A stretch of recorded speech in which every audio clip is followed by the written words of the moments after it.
Hey, what's up, peeps? Mr. Smith here. I'm doing Inside Star Citizen Weapon of Choice.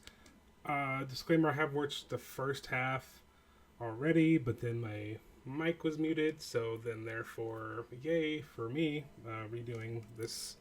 Um, it's super cool stuff. Like, I'll talk about some of the stuff while it's happening. I'm back. I took a little break. Had a just mental health stuff and personal stuff happening, so I need to take some time. And I'm gonna try to be consistent with this stuff every Friday. I'm gonna do this Friday. I'm trying to catch up on the last three. I said in my last video to last part one that I will like. I'm trying to figure out how to do the longer form stuff, like the hour longs. It just looks like it's gonna take forever. Like, it's probably be add another 30 minutes to an hour just talking. So I don't know if anybody really wants to watch that. I don't know if I want to. I don't know if I want to do that. Truthfully, so and I'm trying to find. It just needs to be easy, right? Like I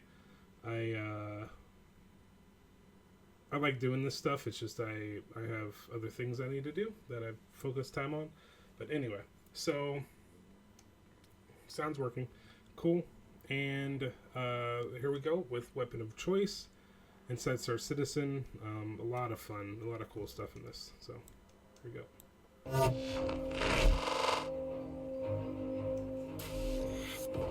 So it might seem a little bit weird that we refer to these items as weapons. FPS weapons aren't always used to kill people. We just call them that internally as they go through the same pipeline, but there are so many other things that you can do with them. Say you might want to take down a target without actually killing them and restraining them instead and taking them in. Or you might want some form of gadget that picks things up, or you might want another that disables electricals, or you might want another that cuts, another that salvages, another that repairs. So there are many, many things that you can do with FPS weapons. It's cool stuff. Like, it's yeah, we'll see. Like, but it's progression, right? And it's thinking about like thinking about the progression of the game, right? If let's look at, like, if there's a new, once the game comes out 1.0, you can only buy the starter ship, right? I don't know if they're going to do that, but I think that's the rumor. Anyway, so 1.0 happens. A new player comes in and they say, hey, like, how do I make money, or how I do things?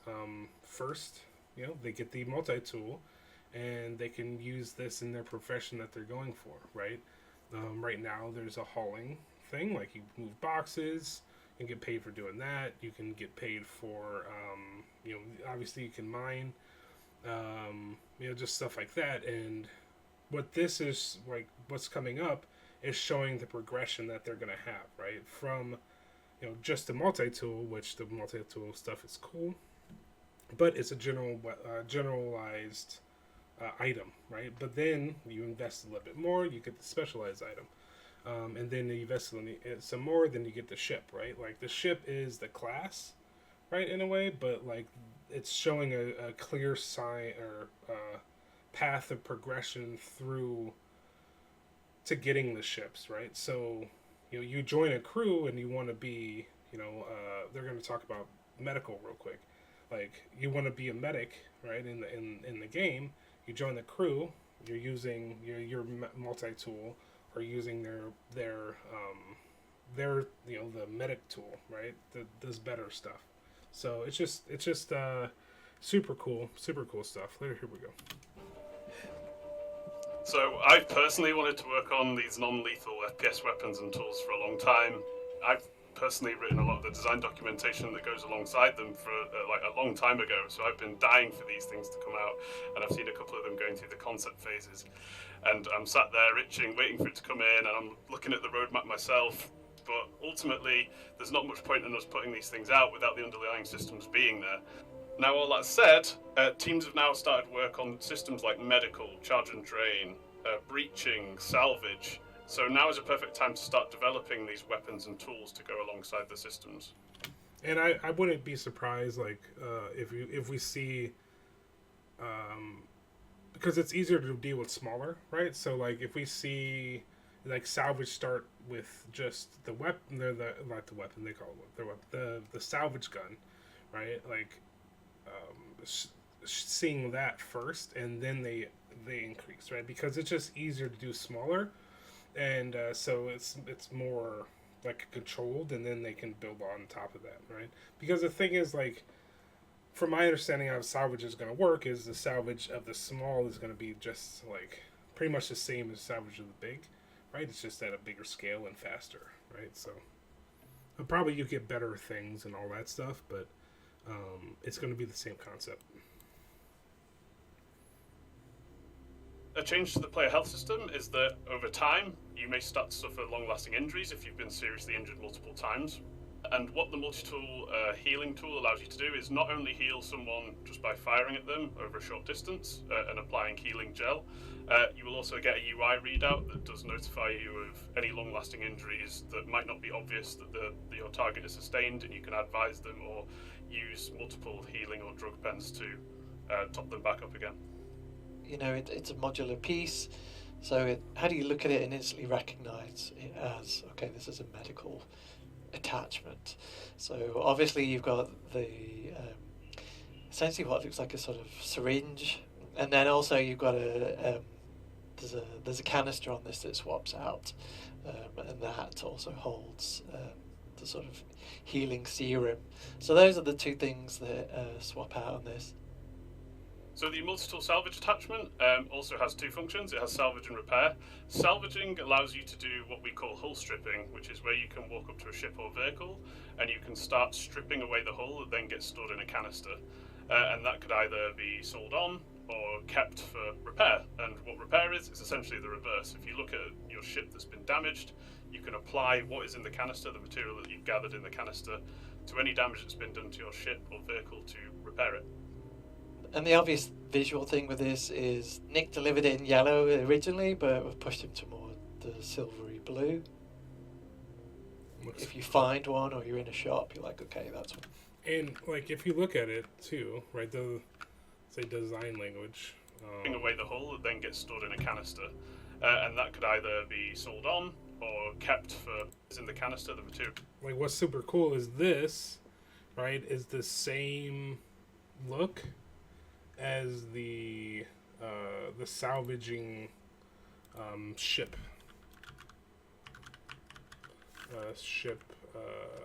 The what's that called? I suck with the names. I want to say the SUV, but the Vulture, right? Like this. Like this thing, right? It's kind of the same design language, right? There's something in the middle. The Vulture. So super cool, but it's the same, right?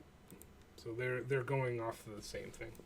That you've gathered in the canister to any damage that's been done to your ship or vehicle to repair it.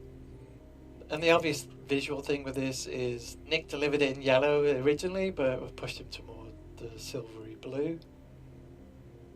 If you find one or you're in a shop, you're like, okay, that's what I need. Pick. There's no confusion. So we are also working on the dedicated medical gun, and it essentially gives you all of the information that the multi-tool version provides. It does give you additional functionality like being able to apply specific drugs if you want to. Now that you've got the readout that lets you know what's wrong with someone, you'll be able to look at what you've got in there. You can kind of move the sliders around and apply them at different levels and different amounts of drugs and medicine to mask those issues, which is really going to contribute towards pushing that medical role in the PU. It was the first one that we've done like this. Overall, like, I mean, I actually really like how this instrument turned out. It reads well, it feels high tech. We've got some really good color options as well, so yeah, pretty cool. That's super cool. So the Grey Cat tractor beam, this was a real fun one. It's much bigger than the multi-tool. It only does one thing. So we had a lot of iterations. But where we ended up was really cool, and it was also gave us a really good chance of advancing the style of Grey Cat. So it's sort of an updated chassis. It's really pushing on those tool vibes, and it also, it also fits nicely onto the back of the player. So it's graded for lifting much heavier objects. It's got a much bigger battery, so you'll be able to use it for longer. And we're exploring other options like it being able to push pull faster and being able to grapple from a further distance away and grapple you faster as well. Super cool. So another thing we've been developing is the Standalone cutting tool, which is the bigger, badder, better version of the MultiTool cutter. Right away you can see that family DNA that's shared between the two. So this one kind of feels a slightly older generation. It'll be able to cut through materials quicker, it'll be able to cut through denser material, and it will be able to essentially do it all faster with a bigger battery capacity, so you can keep going for longer. It's a mix of precision tech, because a lot of the stuff that these tools do is quite technical. So when you're cutting out those big shapes on panels and everything, it'll be the tool that you want to use instead of the mini multi-tool itself. So the breaching charge is one of the first examples we've got of an FPS deployable. So with this one, so that's the that's the progression I was kind of talking about, of all these things of buying a better tractor beam or a better cutter, right? It's progressing through the profession, and because one of the things that they're gonna not have issues with, but one of the things about Star Citizen is there's no mechanic of progression, right? Meaning there's no experience to level you up. The only real two things that are progression are money, right? And then also reputation. And they have to do these really well for the it to be successful, right? Because not getting those I leveled up feelings, right? They have to figure out a different way, right? Then they have to make the gameplay fun enough and also skill based enough to be able to just making it so it's actually fun to play. Because there's some people play games and they like the levels, right? I leveled up, and that is a dopamine hit, but it's just going to be hard for them because they don't necessarily have that. But it's they have that reward, but it's really long term stuff, right? I'm going to buy a ship and I have to grind out a ship. You get that I friggin' got a ship, but at the cost of a lot of time. So it's something to think about, that I think about all the time. This progression, seeing the first couple of steps, right? This looks like step 2, right? And then seeing how it fills in between.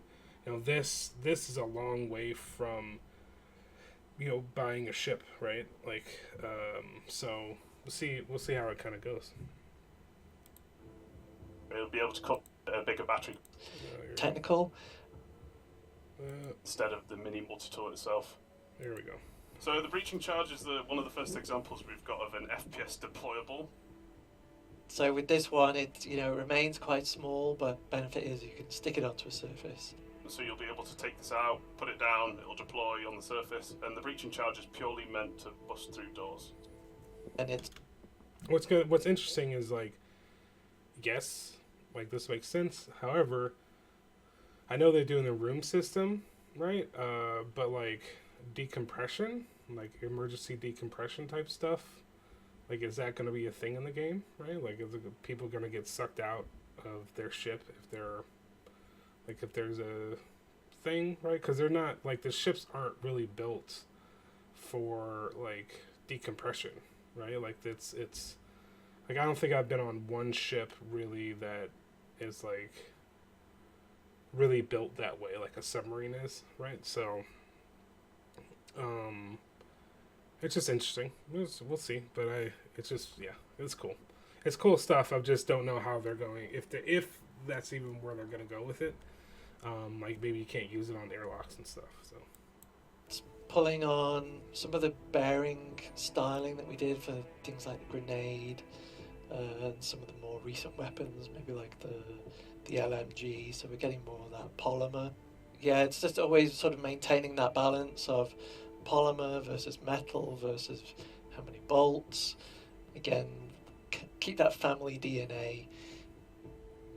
So something that doesn't necessarily link in, but I am very excited to talk about, is the Ultraflex Crossbow.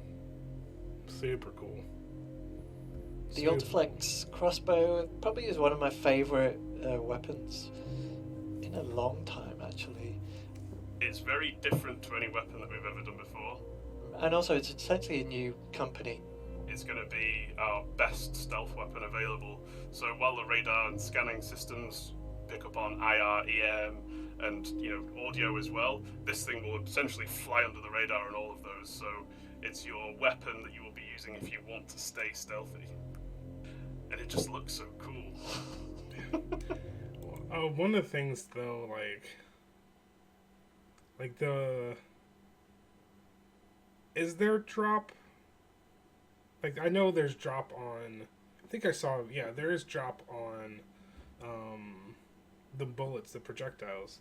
It's just going to be interesting to see, like, if the weather affects the bolts, right? Because like, if you're on micro tech, right, and you're in a freaking snowstorm, and you shoot this, it's going to be extremely inaccurate. Like if in real life, like thinking about it, real life, like, shooting it in a windstorm, it's going to go kind of straight, but it's not going to like push through the air like a bullet will. Even bullets can be thrown off track a little bit. Less so, but that's a whole different discussion. Anyway, so just interesting, like, are they creating a tech, like a tech issue with this, right? And are they going to handle it, or are they just going to kind of hand wave it and say, okay, cool, like it just, like, you have a range and that's the range. We'll see, but super cool. This design, I really love it, and the fact that Nick has been able to figure out how to get all the functionality that's required by design. The key beads, the reloading, it's a cartridge. So good. The arrow has to expand once it's loaded. It has to compress to a certain size in terms of the overall length of the weapon. It's got to look badass, and I would say, call me crazy, I think we've nailed it on this. I think the art team did a really awesome job of building it as well. So those are just a few of the FPS weapons and tools that we've been working on. We are so excited to be working on them now and developing these systems. So I'm sure you'll hear more about how these systems work in the future, and we can't wait to get them in your hands and have you playing with them. So cool. This part one, like I was talking about, the progression is super. It's just cool to see, like it building, right? It building through the systems. Also starting this small, right? Like starting small. Scale is much easier to deal with than creating a large scale, right? Like trying to make the reclaimer trying to make the reclaimers be mechanic. A salvaging mechanic, like that's not, like, it's way harder to deal with than smaller stuff. So it's good to see that too, that we actually can start seeing a little bit of that salvage. So that's part one. Thanks for watching. I'm going to put part two right up after this. So if you're looking for that, it's I might have it on this card here actually somewhere. So cool. And you guys have a good day, and thanks for watching, and bye.